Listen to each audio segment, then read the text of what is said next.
To track in the week, on Monday, Justice Emeka Nwite of the Federal High Court ordered that 9 of the 10 Edba governance suspects be remanded at Kuje Prison till September 11.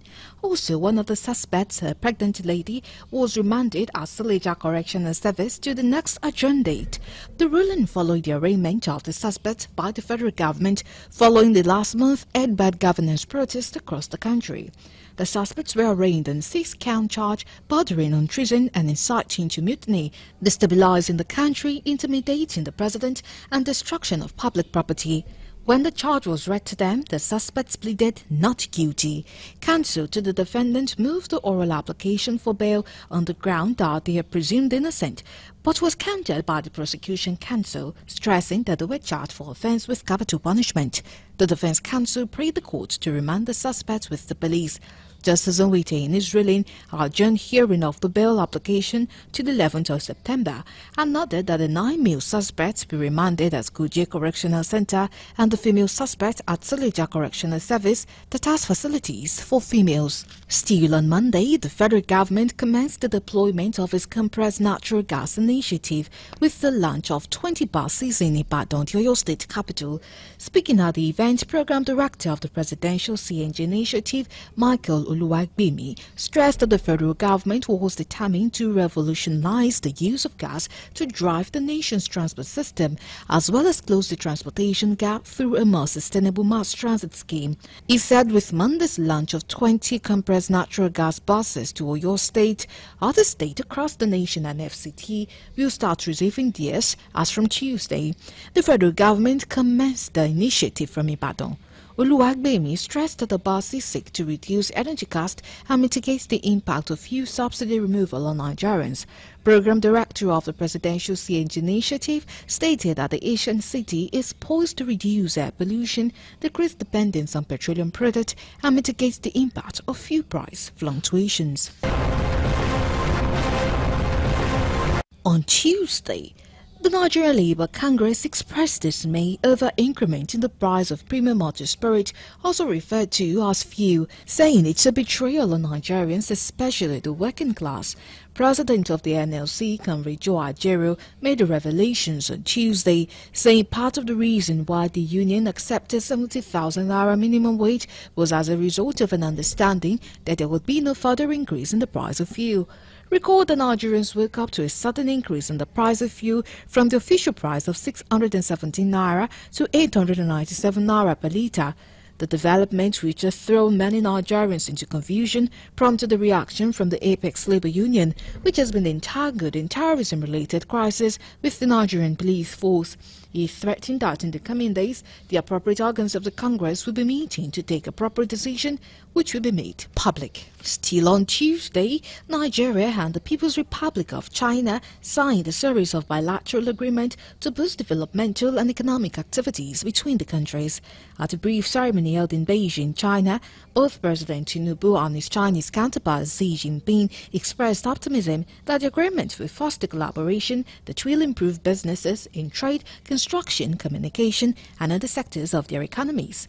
President Tinubu's official visit precedes his participation in the 2024 summit of the Forum on China-Africa Cooperation, which is scheduled to hold from September 4 to 6, 2024. Addressing a gathering of Nigerian and Chinese officials, President Tinubu announced the elevation of Nigeria-China ties to that of a comprehensive strategic partnership. The president said relations between China and Nigeria have indeed lasted for over half a century and should be further threatened to advance their trade and economic development programs. The leaders also agreed to build a high-level Nigeria-China community with a shared future.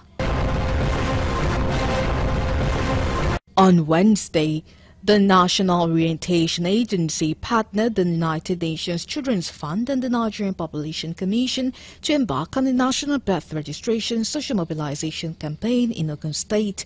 The synergy to increase awareness was made in Abeokuta at a news conference heralding the initiative.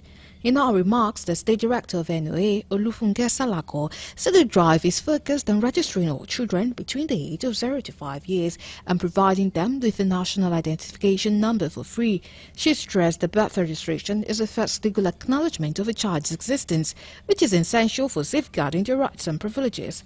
UNICEF Social and Behavioral Consultant Dr. Peter Oba said the agency is committed to sponsoring all programs that directly and indirectly affect children.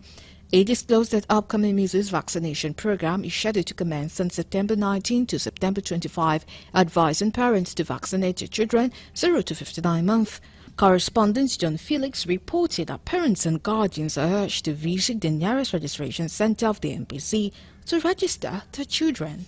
Also on Wednesday, the Nigerian police force called on the wanted British national Andrew Wayne to come out of his hiding and surrender to the police for questioning if his hands are clean. This is also as police waved aside the claim by Wayne that no invitation was extended to him before declaring him wanted, pointing out that the police invited him several times before declaring him wanted.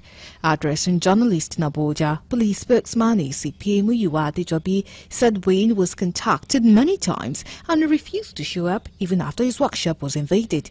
Adejobi insisted that some offences had been established against Wayne, adding that his accomplices have been arraigned in court. The FBRO said the Zoom interrogation suggested by Wayne would not be accepted by the police based on the gravity of the allegations preferred against him. On Thursday, the Controller General of the Nigerian Customs Service, Bashir Adeniyi, has disclosed the seizure of illicit goods, military camouflage, and other illicit drugs worth 31.2 billion naira by the Area 2 Command of the service on a port in Rivers State. The Controller General disclosed this at the Onesi port in Rivers State while displaying the seized illegally smuggled goods in 12 to 40-feet containers. He said the seizures were made in strict compliance with custom laws, particularly concerning concealment, false declaration and the importation of prohibited items. The Controller General, who expressed delight, said the repeated incident of smuggling of illicit goods through the port was of grave concern to the nation's security. Adeniyi condemned the continued violation of import guidelines by some individuals who were engaged in the route for illicit businesses, as he declared a 3-month emergency protocol at Onne Port to check the trend. He also urged the public to contribute their quota to security through information sharing. Still on Thursday, as part of ensuring a holistic approach towards the provision of effective palliative for flood victims across the country, the National Economic Council called for more collaboration and planning among the subnational government. Arising from its latest meeting, which was presided over by Vice President Kashim Shettima, the Council reconstituted the Flood Committee, which has governors of Kogi, Bayelsa, Oyo, Ebonyi, Jigawa and Bauchi as members. Briefing State House correspondent after the meeting, Governor of Nasarawa State Abdullahi Sule explained that all the state government have been given to Monday next week to submit details of the damage caused by the recent flooding in their states. Also at the meeting, there were in attendance the founder of Bill and Melinda Gates Foundation, Bill Gates, and chairman of Aliga Dangote Foundation, with a robust discourse on the state of nutrition in the country. Minister of Health Professor Ali Pate hinted that NEC has agreed to set up a food and nutrition security task force at the national and subnational levels towards ensuring that acute nutrition is addressed. Meanwhile, following the recent spate of security challenges across the country, discussions surrounding the establishment of state police was reconsidered. On Friday, Minister of State Petroleum Heniken Lokpobere said the reason of petroleum products in the country to be able to meet with demands of Nigerians. As such, there should be no panic buying. The minister hinted this after meeting with Vice President Kashim Shettima at the Asu Villa. While expressing President Bola Tinubu's concern about the ongoing experience of Nigerians over the high cost of the product, the minister said it is important for citizens to know that the government is not in business of fixing prices of petroleum products. He expressed confidence that though the price may be higher in some parts of the country than others, but between now and the weekend, there will be availability of products across the length and breadth of the country. The Executive Director at the Nigerian Mainstream Downstream Petroleum Regulatory Authority, Mugo Kalu Koha, said the regulatory effort now geared towards stabilizing supply, with the resultant impact that it will be positive also on the stability of price. To that objective, it said the regulator is ensuring there is increased operating hours from all loading depot, while vessels are being cleared promptly on the extended hours where safety can permit. Lastly, on Friday, the Federal Ministry of Education clarified that the ministry has not stopped students who are not up to 18 years old from writing the West Africa Senior School Certificate Examination and the National Examination Council exams. The Minister of Education, Professor Tahir Memman, represented by the Minister of Safe Education, Dr. Yusuf Sunano, made the declaration in Abuja on Friday while fielding questions from journalists at an event to mark the 2024 International Literacy Day (ILD). Correspondent Kolojo reported that the minister said that the public misconception and misinterpretation of what was said was highly disappointing. He said that the minister was actually speaking on the 18 years entry age into the tertiary institution as was practiced in the 334 system of education. Speaking on the International Literacy Day, Sunano underscored the critical role of literacy in fostering mutual understanding, peace and social economic development.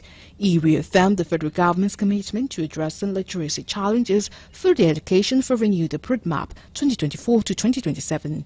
On his part, the Executive Secretary, National Commission for Mass Literacy, Adult and Non-Formal Education (NMEC), Professor Simon Akpama, reaffirmed the Commission's dedication to integrating multilingual education into schools' literacy programs.